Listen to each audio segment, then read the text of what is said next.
सांगली शहर police station हद्दीत बंद घरामध्ये पुरुष जातीचा मृतदेह आढळून आल्याची घटना समोर आली आहे।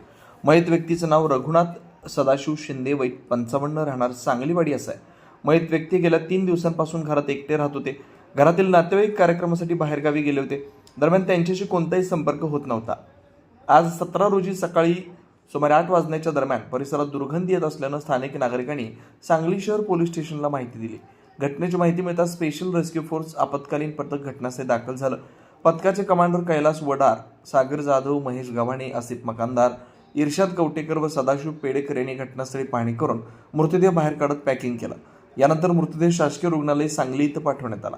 घटनास्थळी पोलिसांनी पंचनामा केला असून पुढील तपास सांगली शहर पोलीस करतात। दिवसभरातील घडामोडींचा आढावा घेण्यासाठी पाहत रहा N24 मराठी न्यूज चॅनल।